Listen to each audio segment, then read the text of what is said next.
નમસ્કાર મિત્રો, ઉમરેઠ પેટા ઇલેક્શનનું રિઝલ્ટ છે એ જાહેર થઈ ગયું છે અને ગોવિંદભાઈ પરમારના પુત્ર હર્ષદ પરમાર છે એનો ભવ્ય વિજય થયો છે।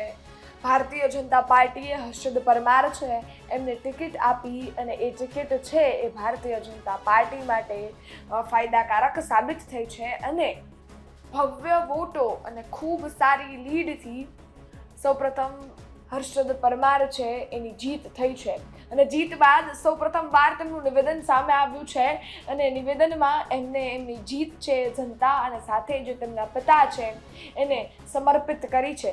શું કહી રહ્યા છે તે સૌપ્રથમ તેમને જ સાંભળીએ। જે ભારતીય જનતા પાર્ટીએ મારી પર જે ભરોસો જે મૂકેલો અને મને જે ટિકિટ આપેલી એટલે આજે મારી જીત થઈ છે, પણ આ જીત મારી નથી, પણ ઉમરેઠ વિધાનસભાના સૌ મતદાર ભાઈઓ બહેનો આગેવાનો વડીલો આ અમારા ઉમરેઠ વિધાનસભાના સૌ મતદારોની જીત છે અને આ જીતને હું મારા સ્વર્ગીય પિતાશ્રી ગોવિંદભાઈ પરમારને શ્રદ્ધાંજલિ સ્વરૂપે હું સમર્પિત કરું છું।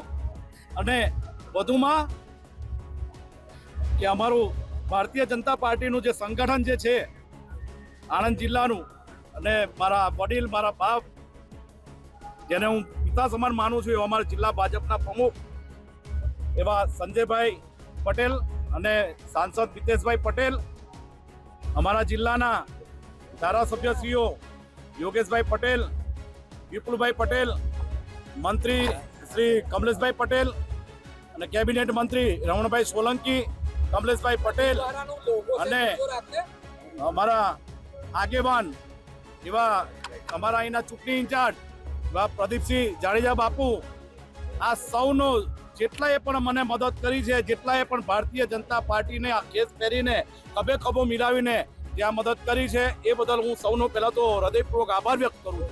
આપણે સાંભળ્યા ઉમરેઠ માં જીતેલા પેટા ઇલેક્શનના વિજેતા હર્ષદ પરમારને। આમ જોવા જઈએ તો એ ગોવિંદ પરમારના પુત્ર છે। ગોવિંદ પરમાર છે એમની લીડને પણ ક્યાંક એમનો લીડનો રેકોર્ડ પણ એમના પુત્રએ તોડી દીધો છે અને 30,500 મતોથી એમનો ભવ્ય વિજય મેળવ્યો છે। હવે ગોવિંદ પરમાર છે એમના નિધન બાદ એ સીટ છેલ્લા ઘણા સમયથી ખાલી જ હતી અને ત્યારબાદ ઇલેક્શનનો છે એ જાહેર થયું, યોજાયું અને ભારતીય જનતા પાર્ટીએ ગોવિંદભાઈ પરમારના જ પુત્ર હર્ષદ પરમાર છે એમને ટિકિટ આપી અને તેમજ ઇલેક્શનમાં એક ચર્ચા ખૂબ હતી કે બધા જીતી જશે, ભાજપ જીતી જશે અને ભારતીય જનતા પાર્ટી જીત્યું પણ ખરા। ગોવિંદભાઈ પરમાર છે એ પણ ખૂબ સારી લીડથી જીત્યા હતા અને તેમજ એવું કહેવાય છે કે તેમના પુત્રએ તો એમની પણ લીડનો રેકોર્ડ છે એ તોડી નાખ્યો છે। 30,500 જેટલા મતો છે એનાથી એમણે ભવ્ય વિજય મેળવ્યો છે અને 2022માં જોવા જઈએ તો 66.44% મતદાન થયું હતું અને હાલ જે 2026માં એપ્રિલમાં પેટા ચૂંટણીનું આયોજન થયું હતું એમાં કુલ 59.4% જેવું મતદાન છે એ નોંધાયું છે, પરંતુ લીડ 2022 કરતાં વધારે છે અને ખૂબ સારા મતોથી હર્ષદ પરમાર છે એ જીત્યા છે। હવે હર્ષદ પરમાર ભારતીય જનતા પાર્ટીમાંથી જીત્યા છે અને બીજી બાજુ આ વખતે એનસીપી અને તેમજ કોંગ્રેસ છે એમનું ગઠબંધન પણ નહોતું।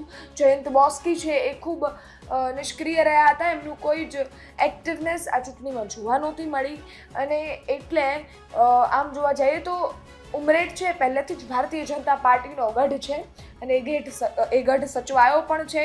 હર્ષદ પરમાર છે એમની ખૂબ સારા મતોથી ખૂબ સારા મતોના લીડથી જીત થઈ છે, એનો ભવ્ય વિજય થયો છે અને ફરી એકવાર ઉમરેઠમાં ભગવો લહેરાયો છે। હવે આ જે ઇલેક્શન છે એનું રિઝલ્ટ સામે આવ્યું છે અને જોવા જાય તો ઉમરેઠના નવા કિંગ ધારાસભ્ય હર્ષદ પરમાર છે એ બની ચૂક્યા છે, તે જીતી ગયા છે। હવે શપથવિધિ લેવાશે અને એ વિધાનસભામાં ઉમરેઠના પ્રશ્નો રજૂ કરશે। હવે તમારું શું માનવું છે આ ઘટનાને લઈ કોમેન્ટ ચોક્કસથી કરજો। ઇલેક્શન છે સામે આવ્યું છે અને લીડને લઈ તમારું શું માનવું છે કોમેન્ટ ચોક્કસથી કરજો। ઉમરેઠના લોકો છે એ કેટલા ખુશ છે એ પણ કોમેન્ટમાં ચોક્કસ વ્યક્ત કરજો। ફરી મળીશું નવી માહિતી સાથે, ત્યાં સુધી રજા આપો। ધન્યવાદ।